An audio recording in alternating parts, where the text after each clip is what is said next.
जय हिंद बच्चों, कैसे हो? उम्मीद करते हैं आप लोग अच्छे होंगे। प्यारे बच्चों, आज का क्लास लेकर फिर आप सबके बीच उपस्थित हो गए हैं। आज के क्लास में हम लोग अध्ययन करने वाले हैं उपचायक तथा अपचायक। आज के क्लास में हम लोग क्या अध्ययन करेंगे?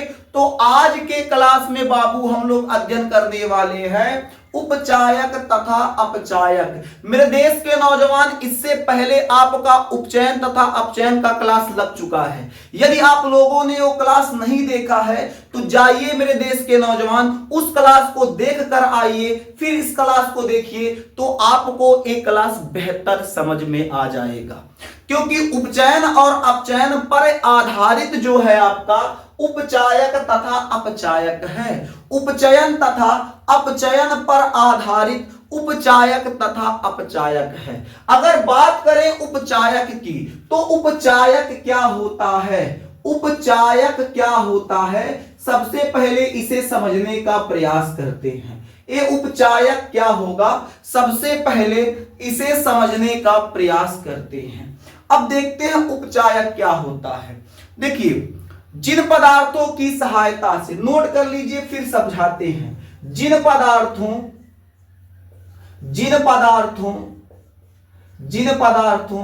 की सहायता से, जिन पदार्थों की सहायता से उपचयन, जिन पदार्थों की सहायता से उपचयन होता है, जिन पदार्थों की सहायता से उपचयन होता है उन्हें उपचायक कहते हैं। उन्हें उपचायक कहते हैं। क्या कहते हैं? उपचायक कहते हैं। यानी यहां क्या लिखवाया गया मेरे देश के नौजवान? तो लिखवाया गया जिन पदार्थों की सहायता से उपचयन होता है उन्हें उपचायक कहते हैं। जैसे ए कोई पदार्थ है, इसे मानते हैं ए कोई पदार्थ है। अब इस पदार्थ की सहायता से उपचयन हो रहा है। इस पदार्थ की सहायता से क्या हो रहा है? उपचयन हो रहा है। तो इस पदार्थ को उपचायक कहेंगे। इस पदार्थ को क्या कहेंगे? उपचायक। एग्जाम्पल के तौर पे लेते हैं कैल्शियम। क्या लेते हैं मेरे देश के नौजवान? कैल्शियम। अब कैल्शियम मानते हैं एक कैल्शियम है। अब कैल्शियम की सहायता से उपचयन हो रहा है। किसकी सहायता से? कैल्शियम की सहायता से उपचयन हो रहा है, तो कैल्शियमवा को उपचायक कहा जाएगा। जो एक कैल्शियम है, कैल्शियम को उपचायक कहा जाएगा। बात समझ में आ गया? क्या बात समझ में आया? नहीं आया? फिर से समझाते हैं। जैसे मान लो कोई पदार्थ H2SO4 सल्फ्यूरिक एसिड है। एक पदार्थ है जिसे हम लोग सल्फ्यूरिक एसिड कह रहे हैं। ये मुट्ठा में सल्फ्यूरिक एसिड पैक है। तो जो मुट्ठा में सल्फ्यूरिक एसिड पैक है, इस सल्फ्यूरिक एसिड की सहायता से उपचयन क्रिया हो रही है। इस सल्फ्यूरिक एसिड सहायता से क्या हो रहा है? उपचयन अभिक्रिया हो रही है। तो सल्फ्यूरिक एसिड की सहायता से उपचयन हो रहा है, सल्फ्यूरिक एसिड को उपचायक कहेंगे। यानी जिस पदार्थ की सहायता से उपचयन होगा मेरे देश के नौजवान, जिस पदार्थ की सहायता से उपचयन होगा उस पदार्थ को उपचायक कहेंगे। उस पदार्थ को क्या कहेंगे? उपचायक। तो उपचायक के अंतर्गत कौन आएंगे? तो उपचायक के अंतर्गत आएगा आपका, आ जाएगा chlorine, bromine, oxygen, ozone,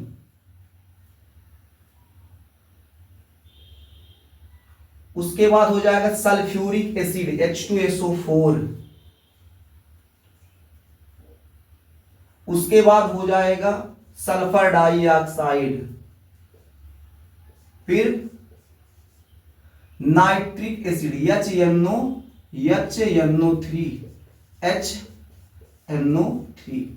nitric acid, उसके बाद हो जाएगा nitrous HNO2 nitrous acid.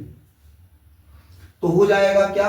Chlorine, bromine, oxygen, ozone, उसके बाद आ जाएगा आपका सल्फ्यूरिक एसिड, उसके बाद सल्फर डाइऑक्साइड, उसके बाद हो जाएगा HNO3, nitric acid, nitrous acid, calcium, ETC। तो क्या हो जाएगा बाबू, तो इसके अंतर्गत कौन कौन से पदार्थ आपके अपचायक होंगे? क्लोरीन की सहायता से उपचयन होगा, ब्रोमीन की सहायता से उपचयन होगा, ऑक्सीजन की सहायता से उपचयन होगा, ओजोन की सहायता से उपचयन होगा, सल्फ्यूरिक अम्ल की सहायता से उपचयन होगा, सल्फर डाइऑक्साइड की सहायता से उपचयन होगा, नाइट्रिक एसिड की सहायता से उपचयन होगा, नाइट्रस एसिड की सहायता से उपचयन होगा, उसके अलावा कैल्शियम की सहायता से उपचयन होगा। ऐसे कई और पदार्थ हैं जिनकी सहायता से उपचयन होता है। इन पदार्थों को हम लोग उपचायक कहेंगे। क्या कहेंगे? उपचायक। अब कहेंगे सर जी ये जो पदार्थ लिखाए हैं इसको याद कैसे करें? याद करने में तो हम लोग का माथा पकड़ लेगा। सर जी को वो जुगाड़ लगा के इसको याद करा दीजिए। तो बाबू आप निश्चिंत रहिए, आप सुरेंद्र सर के पास पढ़ रहे हैं संस्कार क्लासेज में। तो जब संस्कार क्लासेज में पढ़ रहे हैं मेरे देश के नौजवान, तो टेंशन लेने की आवश्यकता नहीं है। इसे अभी अभी अभी याद कराएंगे। तो सुनिएगा इसे याद कैसे करेंगे। देखिए मेरे देश के नौजवान, इसे याद करना बहुत आसान है। आसान कैसे है? तो आपको सबसे पहले हम एक कहानी सुनाते हैं। आपको सबसे पहले हम क्या सुनाएंगे? एक कहानी सुनाएंगे। जिस बच्चे को कहानी सुन के समझ में आ गया, हमारी कहानी पसंद आ गई, भाई साहब उसको याद करने में 1% भी समस्या नहीं होगी। चुटकी बजा के, ऐसे चुटकी बजा के हम लोग याद कर लेंगे इसे। आपका जो उपचायक होगा कैसे, तो सुनिएगा एक कहानी सुनाते। पहले तुम लोग का यार टेंशन रहता कि सर जी बहुत दिन से आप कहानी नहीं सुनाए। आइए आपको एक कहानी सुनाते हैं। कहानी शुरू करें। देखिएगा एक लड़की है जिसका नाम है शशि। एक लड़की है जिस लड़की का नाम है शशि। शशि गर्मियों की छुट्टी में अपने मामा के यहाँ चली गई। मामा कहिए, नाना कहिए, अपने नाना के यहाँ चली गई। जब शशि गर्मियों की छुट्टी में अपने नाना के यहाँ चली गई, तो जब कुछ समय वहां रही, तब उसकी सहेली थी। उसकी सहेली को शशि का याद आता है। सहेली अपने शशि के पास फोन लगाती है। सहेली उसकी जो है, शशि की जो सहेली है, उस शशि के पास फोन लगाती है। फोन लगा के शशि से बात करना शुरू करती है। बात करते करते करते करते करते करते शशि की सहेली पूछ बैठती है कि शशि कब आओगी। शशि से क्या पूछती है? शशि कब आओगी अपने नाना के घर से। तो हो क्या जाएगा, ट्रिक क्या बनेगा? ट्रिक यहीं से बन गया मेरे देश के नौजवान। ट्रिक क्या बना? कब कब कब आओ, कब आओगी, कब आओगी शशि, कब आओगी शशि। कहां से? नाना के घर से। नाना के घर से। क्या आसान है मेरे देश के नौजवान, बहुत आसान है। अब देखिए जो क्या है, कैसे हो जाएगा बाबू? क्लोरीन। कैसे क्या हो जाएगा? क्लोरीन। वैसे हो जाएगा ब्रोमीन। वैसे क्या हो जाएगा? ब्रोमीन। ऐसे हो जाएगा ऑक्सीजन। ओ से हो जाएगा ओजोन यानी O3। और गी बाबू सेंटेंस को बैठाने के लिए है। स हो जाएगा, शशि में जो पहला अक्षर स पड़ेगा उससे हो जाएगा सल्फर डाइऑक्साइड। और दूसरे शशि में जो स पड़ेगा उससे हो जाएगा सल्फ्यूरिक एसिड, सल्फ्यूरिक अम्ल। ना से हो जाएगा नाइट्रिक एसिड HNO3, HNO3। और पीछे वाला जो न होगा उससे हो जाएगा नाइट्रस HNO2, नाइट्रस एसिड। के से हो जाएगा कैल्शियम। और घर से घर से घर से घर से मतलब कुछ नहीं, सेंटेंस को कंप्लीट करने के लिए है। तो कब आओगी शशि नाना के घर से। कब आओगी शशि नाना के घर से। क्या मेरे देश के नौजवान उपचायक समझ में आ गया? बताइए मेरे देश के नौजवान, क्या उपचायक समझ में आ गया? आ गया हो तो मुस्कुराते हुए क्लास को आगे देखिएगा, अभी नोट न कीजिए। अब हेडिंग आपको करना है, पहले देख लीजिए फिर उसके बाद नोट कीजिएगा। अब हम लोग पढ़ाएं। अब हम लोग क्या पढ़ेंगे? अप चायक, अपचायक। क्या पढ़ेंगे? अपचायक। इससे पहले क्या पढ़े? उपचायक।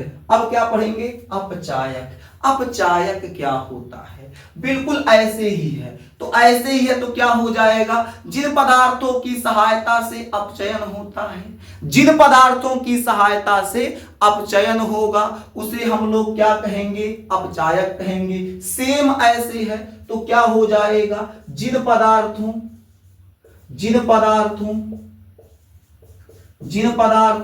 की सहायता से,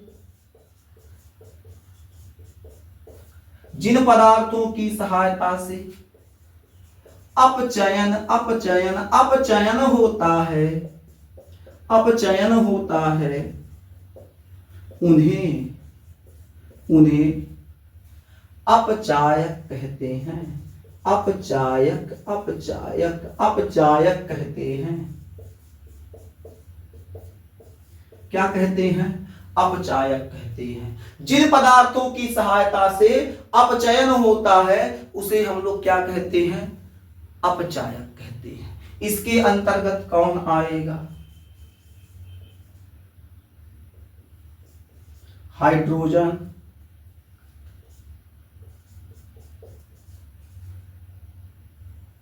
नाइट्रस एसिड रहेगा। Hydrogen, nitrous acid, ozone, carbon, उसके बाद हो जाएगा, उसके बाद क्या हो जाएगा? उसके बाद हो जाएगा कार्बन मोनोऑक्साइड और H2S, हाइड्रोजन सल्फाइड। उसके बाद ETC कर लीजिएगा। इतना काफी है। कहेंगे सर ये तो समझ में आ रहा है, hydrogen, nitrous acid, ozone, carbon monoxide और H2S, हाइड्रोजन सल्फाइड। सर इसे भी याद करना सिखा देते तो बहुत आसान होता। तो चलो एक और कहानी सुना देते हैं। एक और कहानी सुनिएगा। आज कहानी का बौछार लगा हुआ है।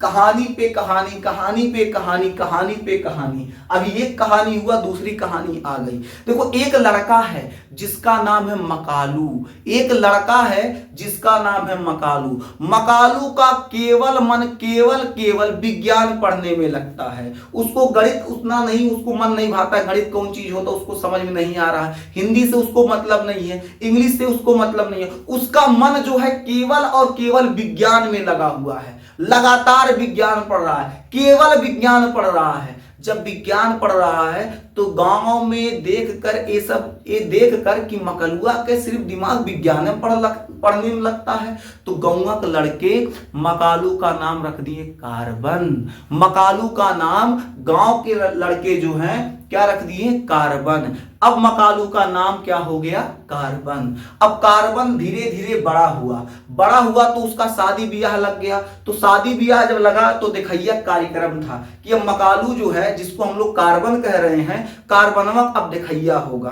तो जब कार्बन का दिखैया हुआ तो कार्बन अपने दिखैया में गया। जब कार्बन अपने दिखैया में गया तो जब उसके सामने उसकी दुल्हन यानी लड़की आई तो उसको देख के कार्बनवा माथा पकड़ लिया। उसके बाद अपने दोस्त के तरफ ताक रहा है तो उसका दोस्त किसका? कार्बन का। कार्बन का दोस्त कार्बन से कह रहा है, क्या कह रहा है? ध्यान से सुनिएगा। कह रहा है, क्या कह रहा है मेरे देश के नौजवान? है ना ओ कार्बन, है ना ओ कार्बन, है ना ओ कार्बन, कहर जैसी। अब कहेंगे मास्टर इसका मतलब क्या है? जब कार्बन अपनी होने वाली पत्नी को देखा तो उसका दोस्त धीरे से उसके कान में कह रहा है अपने गौवा में जो कहर नाम की लड़की है उसी तरह चेहरवा मिल रहा है। तो कार्बनवा कह रहा है हाँ। तो वह दोनों आपस में बतिया रहे हैं। क्या बतिया रहे हैं? है ना ओ कार्बन कहर जैसी। देखिए है से हो जाएगा बाबू हाइड्रोजन। है से क्या हो जाएगा? हाइड्रोजन। न से क्या होगा? न से हो जाएगा आपका नाइट्रस एसिड। नाइट्रस एसिड का फॉर्मूला NO3 होता है। क्या होता है? HNO2, सॉरी माफ कीजिएगा, HNO2 होता है नाइट्रस एसिड का फॉर्मूला। O से हो जाएगा ओजोन। देखो कार्बन का मतलब कार्बन सी ही होगा, और कैसे कहर में कै जो होगा, कैसे होगा कार्बन मोनोऑक्साइड, और है से क्या हो जाएगा, है से हो जाएगा H2S हाइड्रोजन सल्फाइड, और रह मतलब कुछ नहीं है, जैसी शब्द जो लगा है सेंटेंस को बैठाने के लिए। तो क्या हो जाएगा, है ना ओ कार्बन कहर जैसी, है ना ओ कार्बन कहर जैसी। तो क्या समझ में आ गया? अगर समझ में आ गया मेरे देश के नौजवान तो इसे नोट कर लीजिए, फिर आपको आगे बता दिया जाए, फिर आपको आगे पढ़ा दिया जाए। पहले यहां तक नोट कर लीजिए।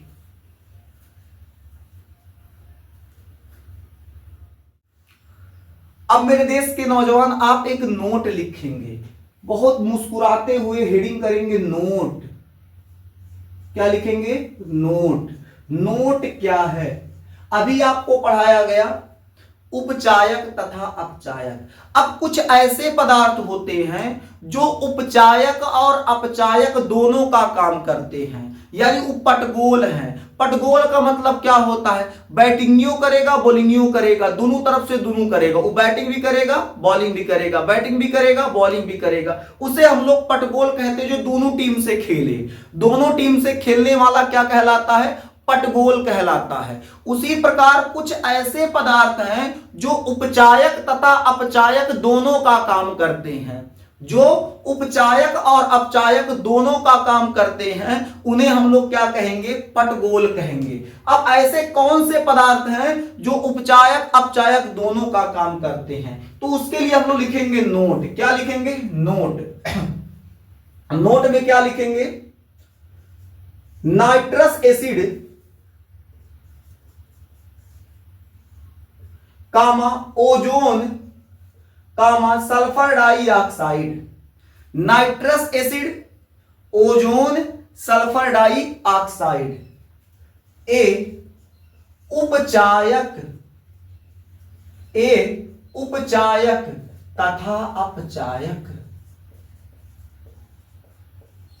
ए उपचायक तथा अपचायक दोनों का कार्य करते हैं, दोनों का कार्य करते हैं। याद रहेगा? बोलो मेरे देश के नौजवान, याद रहेगा? तो क्या याद रहेगा? HNO2 CO3 और SO2, HNO2 और O3 और SO2 जो है ये आपके उपचायक और अपचायक दोनों का कार्य करते हैं। अब मेरे देश के नौजवान हम लोग पढ़ेंगे संक्षारण। अब क्या पढ़ेंगे? संक्षारण। मुस्कुराते हुए मेरे देश के नौजवान हेडिंग कर लीजिए संक्षारण। हेडिंग क्या करेंगे? संक्षारण। एक अच्छा सा बेहतरीन टॉपिक अब हम लोग पढ़ने जा रहे हैं जिसे कहेंगे संक्षारण। संक्षारण क्या होता है? जब कोई धातु है वो धातु हल्की नमी तथा वायु के संपर्क में आएगा। ध्यान से समझना मेरे देश के नौजवान, बिल्कुल ध्यान से। जब कोई धातु हल्की नमी तथा वायु के संपर्क में आएगा तो इसके सतह का क्षरण प्रारंभ हो जाएगा, सतह पर जंग लगना शुरू हो जाएगा। तो जब सतह पर जंग लगना शुरू हो जाएगा, यही जो प्रक्रिया, यही क्रिया है, इसी प्रोसेस को हम लोग संक्षारण कहेंगे। अब कहेंगे सर थोड़ा सा समझ में बढ़िया से नहीं आया। मेरे देश के नौजवान अभी आपको सिर्फ बताए हैं, समझाए नहीं हैं। तो ये काम करो, पहले हेडिंग करो संक्षारण, उसके बाद नोट करते हैं, फिर पुनः समझाने का प्रयास करते हैं।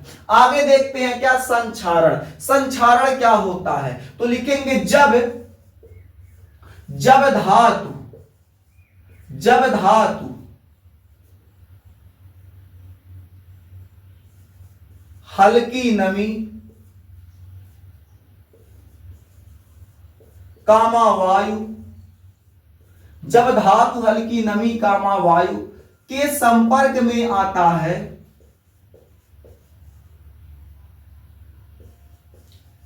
के संपर्क में जब धातु हल्की नमी कामा वायु के संपर्क में आता है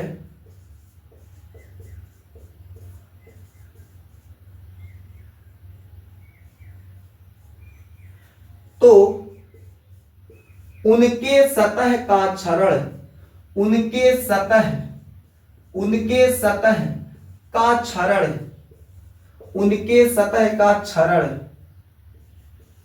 उनके सतह का क्षरण प्रारंभ हो जाता है।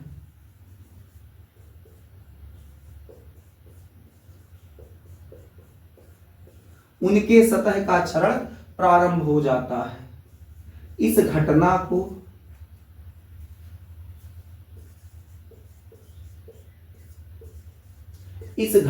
को संक्षारण कहते हैं। इस घटना को संक्षारण कहते हैं। इस घटना को संक्षारण कहते हैं। क्या लिखा गया है? जब धातु हल्की नमी वायु के संपर्क में आता है तो उनके सतह का क्षरण प्रारंभ हो जाता है। इस घटना को संक्षारण कहते हैं। जैसे हम एक लोहे का छड़ ले लिए, मान लीजिए ये आपका एक लोहे का छड़ है। ये आपका क्या है? ये आपका एक लोहे का छड़ है। अब इस लोहे के छड़ को हल्के नमी वाले स्थान पे रख दे जहां हल्का हल्का इसको वायु भी मिले।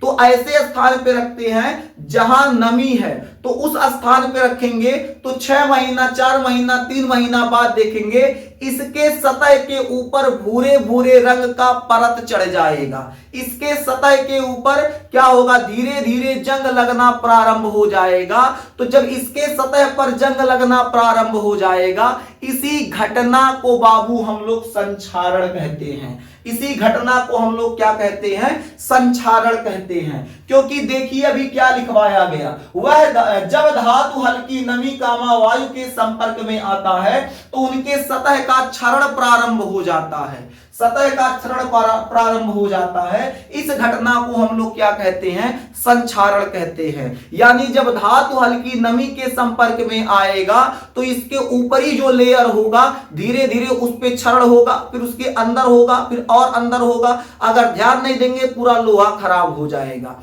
यानी जब धातु के ऊपर क्या होता है, कोई अलग से परत चढ़ने लगता है जिसे हम लोग कहते हैं क्षरण। जब इसका क्षरण होने लगेगा तो इस घटना को हम लोग क्या कहेंगे? संक्षारण कहेंगे।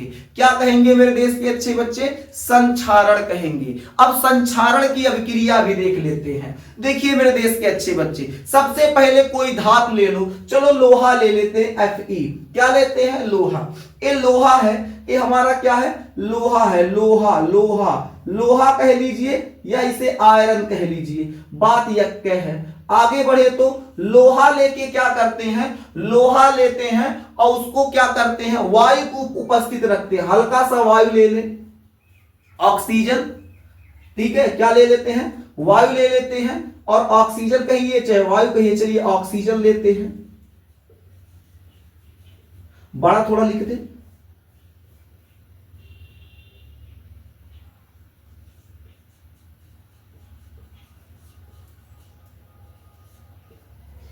ऑक्सीजन ले लें और क्या करें? जल लेते हैं। क्या लेते हैं? जल के कुछ अणु लेते हैं, H2O। ये क्या है? जल है। कौन सा जल है? तो नम जल है, नम जल, ठीक है। जल लेते हैं, हल्की सी जल की मात्रा। जब लोहा हल्के ऑक्सीजन और नम जल मतलब हल्का, नमी उस जगह पे हो। नम जल का मतलब क्या है? उस बहुत ज्यादा जल की मात्रा ना हो, जल के कुछ अणु उपस्थित हो। यहां देखिए क्या लिखवाया गया, जब धातु हल्की नमी कामा वायु, वायु मतलब ऑक्सीजन हो जाएगा, नमी आपका H2O हो गया, और क्या लिए हैं? धातु के जगह पे लोहा। तो जब ये तीनों उपस्थित होगा तो अभिक्रिया करेगा। अभिक्रिया के दौरान बाबू क्या बनाएगा? Fe2CO3 into H2O। क्या बनाएगा, XH2। इसे हम लोग कहते हैं जंग। इसे हम लोग क्या कहेंगे, जंग। बाबू जंग यानी मूर्छा का फार्मूला यह होता है, जंग या मूर्छा का फार्मूला यही होता है। यानी जब कोई धातु हल्की नमी और ऑक्सीजन की उपस्थिति में क्रिया करेगा तो बाबू क्या होगा, उस धातु की सतह पर धीरे धीरे क्षरण होना प्रारंभ हो जाएगा, धातु पर जंग लगना प्रारंभ हो जाएगा। क्या होगा, जंग लगना प्रारंभ हो जाएगा। जब जंग लगना प्रारंभ हो जाएगा उसी क्रिया को तो ही संक्षारण कहते हैं। यानी जब लोहा ऑक्सीजन और नम जल लिए और इनका अभिक्रिया करा दिए तो अभिक्रिया के दौरान बाबू जंग प्राप्त हुआ। क्या प्राप्त हुआ, जंग प्राप्त हुआ। मेरे देश के नौजवान आपके मन में प्रश्न उठेगा, सर ये तो Fe मतलब आयरन समझ रहे हैं, ऑक्सीजन समझ रहे हैं, H2O जल समझ रहे हैं, लेकिन यक्स क्या है, यक्स क्या है इसे समझते हैं। तो लिख लेते हैं यही नीचे, जहां x स्मॉल x है, जहां यक्स बराबर जल के अणुओं की संख्या, जल के अणुओं की संख्या, जल के अणुओं की संख्या। बात समझ में आ गया। यक्स क्या है, जल के अणुओं की संख्या है। यक्स क्या है, जल के अणुओं की संख्या है। तो जंग जो होता है, जो संक्षारण होता है, संक्षारण का ए हो गया आपका अभिक्रिया, जंग का ए हो गया फॉर्मूला। अच्छा देखते हैं क्या ये बैलेंस है, तो यहाँ 2 है आपका, क्या आयरन 2 है, यहाँ आयरन बाबू 1 है। एक काम करो, बैलेंस करने के लिए यहाँ 4 लगाओ। जैसे यहाँ 4 लगाओगे तो आपका आयरन हो जाएगा 4। यहाँ 2 है, यहाँ 2 लगा देंगे तो 2 दूना 4 आयरन। ऑक्सीजन काउंट करो, यहाँ देखते हैं ऑक्सीजन कितना हो गया, 3 दूना 6, 3 दूना 6 और 6 और 2 8 ऑक्सीजन। यहाँ ऑक्सीजन देखते हैं 2 1 3, तो एक काम करते हैं यहां 3 लगाते हैं, 3 दूना 6 ऑक्सीजन और यहां क्या करते हैं, यहां पर 2 लगा देते हैं तो आपका हो जाएगा 2 ऑक्सीजन। और आगे देखते हैं ऑक्सीजन और आपका आयरन मेंटेन हो गया। हाइड्रोजन देखते 2 दूनी 4 हाइड्रोजन, हाइड्रोजन यहाँ कितना है, 2 दूनी 4 हाइड्रोजन। यहाँ बाबू आपका ये हो गया संतुलित। तो मेरे देश के नौजवान, मेरे देश के अच्छे बच्चे, क्या आप ये बताइए कि आपको संक्षारण समझ में आ गया? आप मुस्कुराते हुए जल्दी से बता दीजिए, क्या आपको संक्षारण समझ में आ गया? संक्षारण क्या होता है? जब धातु हल्की नमी वायु के संपर्क में आता है तो उसकी सतह का क्षरण प्रारंभ हो जाता है। इस घटना को हम लोग क्या कहते हैं, संक्षारण कहते हैं। संक्षारण कैसे होता है, तो कोई धातु लेते हैं हम लोग, लोहा की क्रिया क्या करते हैं, नम जल से कराते हैं ऑक्सीजन की उपस्थिति में, तो क्या लगेगा, लोहे की सतह पर बाबू जंग लगना शुरू हो जाएगा, जो अभिक्रिया आपके सामने है। यहाँ यक्स लिखे हैं, यक्स बराबर क्या है, जल के अणुओं की संख्या है। यक्स क्या है, जल के अणुओं की संख्या, कि जल के कितना अणु है, 2 अणु 4 अणु 6 अणु 8 अणु जितना भी लेना है, तो वहां जल के अणुओं की क्या हो जाएगी, संख्या हो जाएगी। मेरे देश के नौजवान, सबसे पहले आप यहां तक नोट कीजिए, सबसे पहला काम कीजिए, आप यहां तक नोट कीजिए, फिर आपको आगे बता दिया जाए। क्लास अभी समाप्त नहीं होगा, आज के क्लास में पूरा संक्षारण पढ़ाएंगे, उसके बाद क्लास को समाप्त करेंगे। पहले यहां तक नोट कीजिए।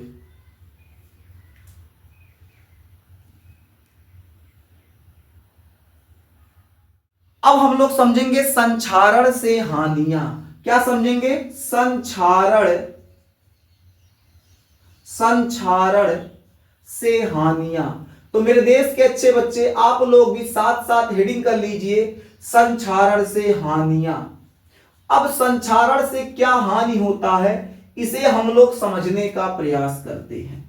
संक्षारण से क्या हानि होता है, इसे हम लोग अब समझने का प्रयास करते हैं।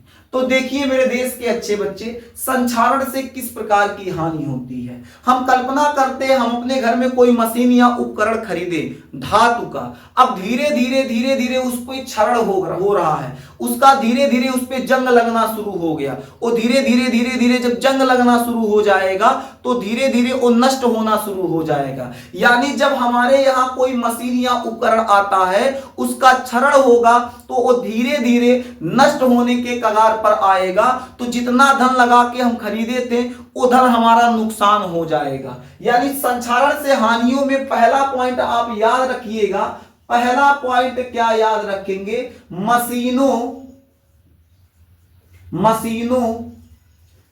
मशीनों तथा उपकरणों, मशीनों तथा उपकरणों का क्षरण, मशीनों तथा उपकरणों का क्षरण।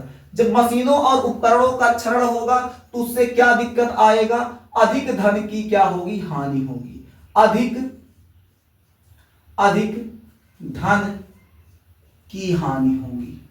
क्या होगी मेरे देश के अच्छे बच्चे? अधिक धन की हानि होगी। पहला।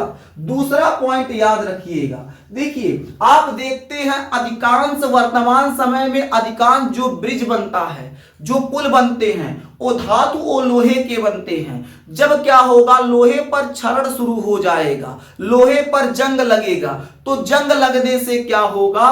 वो इमारत कमजोर हो जाएगा, जिससे उसके गिरने की संभावना बढ़ जाएगी। जब गिरने की संभावना बढ़ेगी तो दुर्घटना की भी संभावना बढ़ जाएगी। यानी संक्षारण से दूसरी हानि क्या हो जाएगा? दूसरी हानि मेरे देश के नौजवान हो जाएगा, पुल या पुल कामा इमारत, पुल कामा इमारत तथा पुल कामा इमारत तथा अन्य जगहों पर, अन्य जगहों पर धातु के क्षरण से, धातु के क्षरण से, धातु के क्षरण से वे नष्ट होने लगता है, वे नष्ट होने लगता है। क्या लिखवाए है बाबू? पुल कामा इमारत तथा अन्य जगहों पर धातु के क्षरण से वे नष्ट होने लगता है, जिससे उसके गिरने की संभावना बढ़ जाती है, जिससे उसके गिरने की संभावना बढ़ जाती है, जिससे उसके गिरने की संभावना बढ़ जाती है, गिरने की संभावना बढ़ जाती है। और कई प्रकार की, और कई प्रकार की, भाई पुल गिरेगा तो अलग तरीके से दुर्घटना होगा, मकान गिरेगा तो अलग तरीके से दुर्घटना होगा, अन्य किसी जगह पे लोहे से बना हुआ है वहां गिरेगा तो वहां अलग प्रकार की दुर्घटना होगा। यानी क्या हो जाएगा? इसमें लिखवाया गया है क्या? कई प्रकार की। क्या लिखा है? जिससे उसके गिरने की संभावना बढ़ जाती है और कई प्रकार की दुर्घटना, दुर्घटना हो सकती है।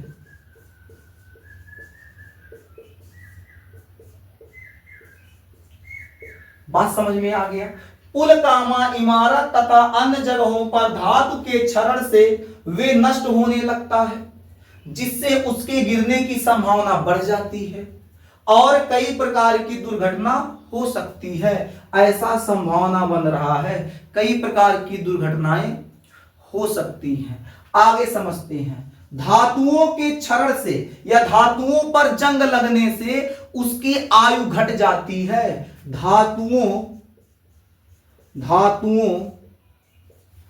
के क्षरण, धातुओं के क्षरण से, क्षरण या जंग लगने से,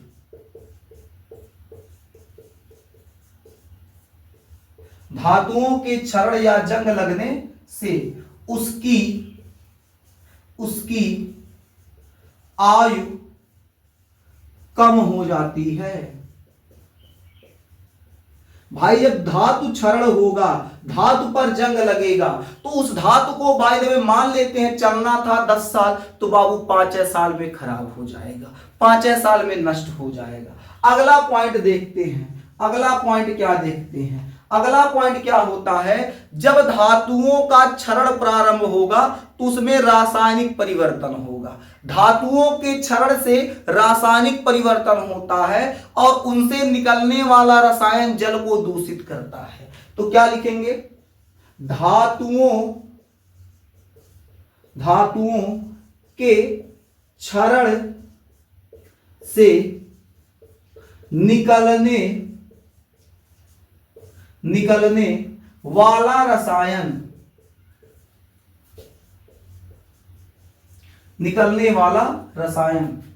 जल को दूषित करता है, जल को दूषित करता है। क्या करता है, जल को दूषित करता है। अगला पॉइंट देखते हैं, कहेंगे सर कितना, तो वो 5 रखते हैं लगभग, और भी हो सकता है बहुत ज्यादा है, लेकिन 5 लिखवा देते हैं जिससे आपका काम चल जाएगा। आगे देखिए, जब धातुओं का क्षरण होगा उससे जो रसायन निकलेगा वो जल को दूषित करेगा, साथ साथ मृदा को भी दूषित करेगा, मिट्टी को भी दूषित करेगा। जब जल और मिट्टी दोनों को दूषित करेगा, धातु से निकलने वाला रसायन जल और मिट्टी दोनों को दूषित करेगा, उससे क्या होगा, पर्यावरण पर प्रभाव पड़ेगा, पर्यावरण दूषित होगा। तो लिखेंगे क्या, इनसे निकलने वाला रसायन, इनसे निकलने वाला रसायन जल तथा मिट्टी लिखिए चाहे मृदा लिखिए, जल तथा मिट्टी दोनों को दूषित करता है, दोनों को दूषित करता है, दोनों को दूषित करता है, जिससे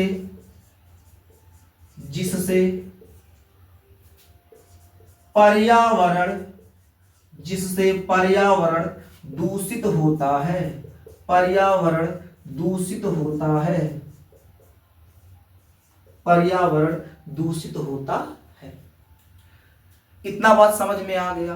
क्या लिखा गया है, इससे निकलने वाला रसायन, किससे, तो जो जंग लगेगा, जंग से जो रसायन निकलेगा उस रसायन से क्या होगा, जल और मिट्टी दोनों क्या होगा, दूषित होगा। जब जल और मिट्टी दोनों दूषित होगा तो वो सीधे सीधे हमारे पर्यावरण पर इफेक्ट डालेगा, पर्यावरण को दूषित करेगा। इतना बात आपको अगर समझ में आ गया है तो मेरे देश के नौजवान इसे नोट कीजिए। फिर आपको पढ़ा देते हैं संक्षारण से बचाव।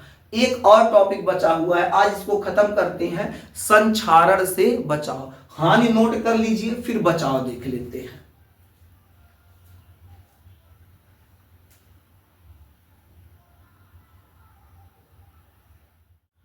अब हम लोग देखेंगे संक्षारण से बचाव। अब हम लोग क्या देखेंगे, संक्षारण से बचाव। अब संक्षारण से बचाव देखते हैं। संक्षारण से बचाव यानी संक्षारण से बचा कैसे जाए, क्या करें जिससे हमारे जो धातु के वस्तु हैं, जो धातु के बने वस्तु हैं वो संक्षरित ना हो, उस पर जंग ना लगे, उस पर क्षरण ना हो। तो कैसे बचा जाए, तो बचाव कई है बाबू, कई तरीके से हम लोग बचाव कर सकते हैं। पहला बचाव हो जाएगा, धातु की सतह पर जस्ता का परत चढ़ा दिया जाए। जस्ता मतलब जिंक, यानी अगर कोई धातु है उसके सतह पर जिंक का परत चढ़ा दिया जाए तो वो संक्षारण से बच जाएगा। तो पहला पॉइंट क्या होगा मेरे देश के अच्छे बच्चे, पहला पॉइंट होगा धातु की सतह पर, धातु की सतह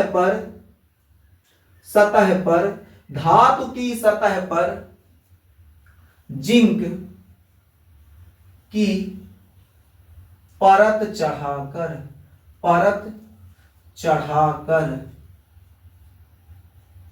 तो धातु की सतह पर क्या करें, जिंक की परत चढ़ा दे तो संक्षारण से बच जाएगा, संचरित नहीं होगा। अगला पॉइंट नोट करते हैं। अगला पॉइंट क्या होगा, जब आपके घर पर छत के उधर, छत जो है छत के आगे रेलिंग लगा होगा लोहे का, जो रेलिंग लगता है, जब लगा लेते हैं तो उस पर फिर पेंट मार देते कि मुरझा ना जाए, जंग ना पकड़ ले, तो क्या होगा, कहने का मतलब क्या है, संक्षारण से जो बचाव का दूसरा तरीका है, जो लोहे से बनी वस्तु है उसको पेंट कर दिया जाए। क्या कर दिया जाए, पेंट कर दिया जाए। तो लिखेंगे क्या, पेंट लगाकर।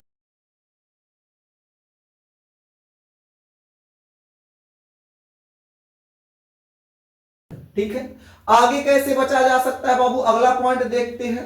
अब हम लोग कैसे बच सकते हैं, अगर धातु की वस्तु है तो बारिश के मौसम में, ध्यान से समझिएगा, धातु की वस्तु को बारिश के मौसम में उस पर तेल या ग्रीस लगा दें। तेल और ग्रीस लगाकर भी संक्षारण से बचा जा सकता है। आपके यहां साइकिल है, अब चाहते हैं बरसात के मौसम में साइकिल पर जंग ना लगे, साइकिल हमारा चमचमाता रहे, उस पे किसी प्रकार का जंग ना लगे, तो एक काम कीजिएगा, जो आपका साइकिल का रिन होगा उसमें तेल लगा दीजिएगा। तेल लगा दीजिए चाहे ग्रीस बाबू आपको महंग पड़ जाएगा, उससे बढ़िया है घरे कोनो खराब कचरा वाला तेल होगा, उठा के उसको पोत पात के किनारे, जंग नहीं लगेगा। यानी संक्षारण से बचाव का तीसरा उपाय हो जाएगा क्या, तेल या ग्रीस लगाकर, तेल या ग्रीस लगाकर। आगे बात करें अगर हम लोग, तो आगे बात करें तो देखिए सबसे अच्छा तरीका क्या है, सबसे 1 रुपया नहीं लगेगा, सबसे अच्छा तरीका क्या है, आप जो है अगर आपके पास धातु की कोई वस्तु है, धातु का कोई उपकरण है, धातु की कोई मशीन है, तो कोशिश करो उस धातु की मशीन को या धातु के उपकरण को नमी वाले स्थानों से दूर रखिए। जब नमी वाले स्थानों से दूर रखेंगे तो वहां क्या होगा, जब नमी नहीं होगा तो उसका क्या होगा, क्षरण प्रारंभ नहीं होगा, और जब क्षरण नहीं होगा तो उस पर जंग नहीं लगेगा, वो नुकसान नहीं होगा। यानी हम लोग कह सकते हैं, क्या कह सकते हैं, नमी वाले स्थानों से, नमी वाले स्थानों से दूर रखकर